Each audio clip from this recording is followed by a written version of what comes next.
Salam sejahtera untuk kita semua. Pelajaran Sekolah Sahabat dengan tema utama tentang kematian, hampir mati, dan harapan masa depan. Pelajaran ketiga, memahami sifat manusia. Senin, 10 Oktober. Orang yang berbuat dosa, itu yang harus mati.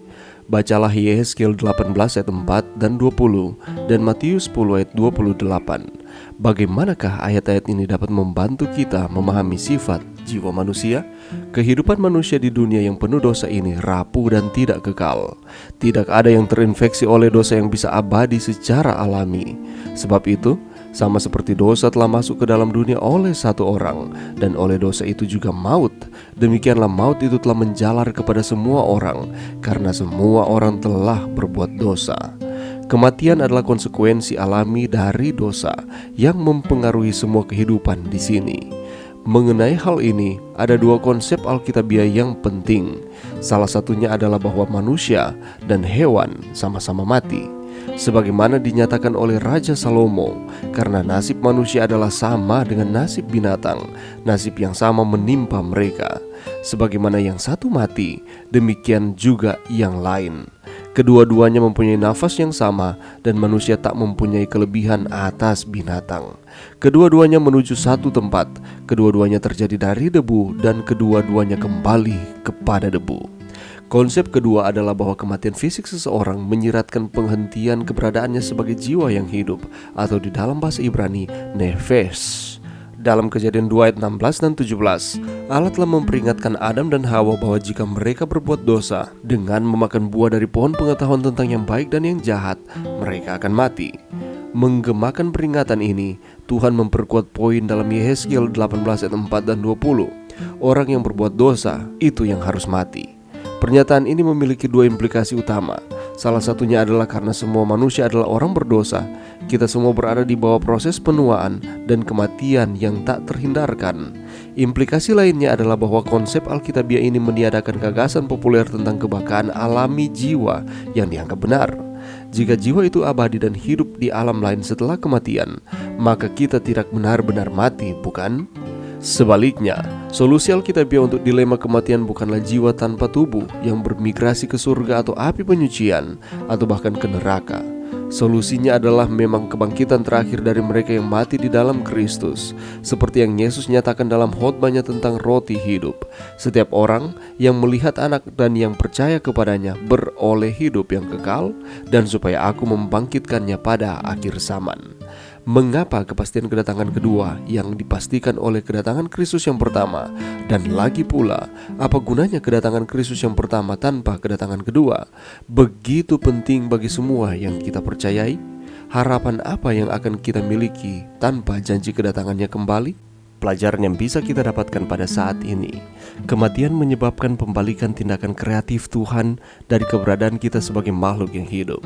Sejak dari awalnya Allah menginginkan supaya manusia itu dapat hidup selama-lamanya bersama-sama dengan Dia, tetapi oleh karena dosa yang telah dilakukan, sehingga pada akhirnya rencana Tuhan ini dihancurkan. Yang tadinya manusia dapat hidup selama-lamanya, tetapi harus ada kematian oleh karena pilihan yang salah yang telah dibuat oleh manusia pertama.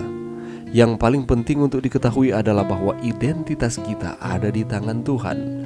Pengkhotbah membingkai pemikiran ini dalam bahasanya yang puitis.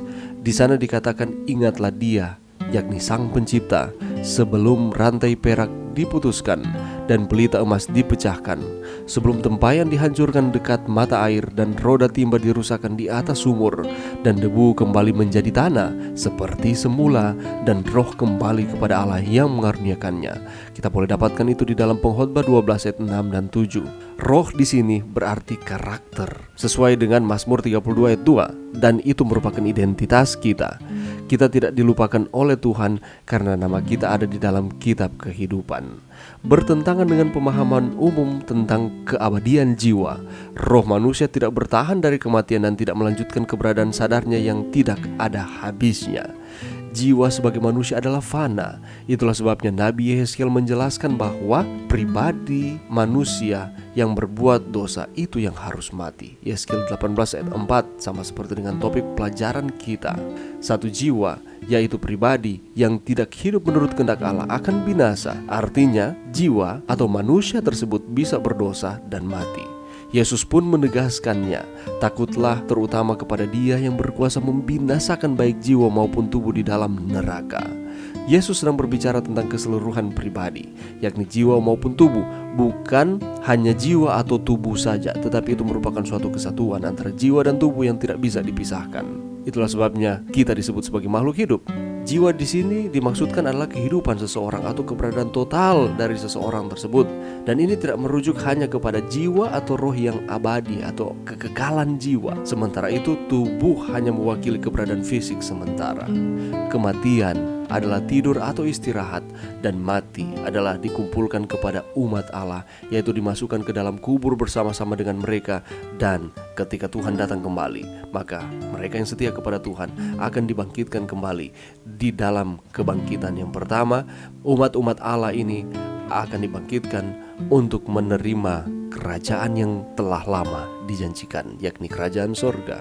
Dan ketika mati, maka orang tersebut tidak tahu apa-apa. Dia tidak memuji Tuhan, tidak bekerja atau merencanakan sesuatu, atau berpikir sesuatu, ataupun melakukan kegiatan-kegiatan yang lain di dalam kubur.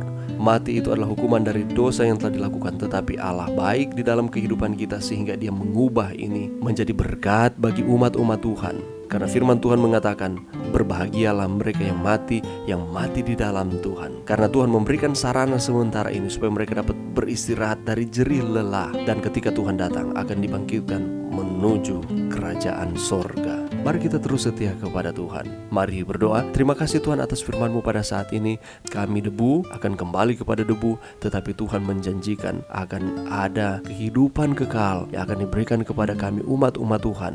Terima kasih Tuhan, ini doa kami di dalam nama Yesus. Amin.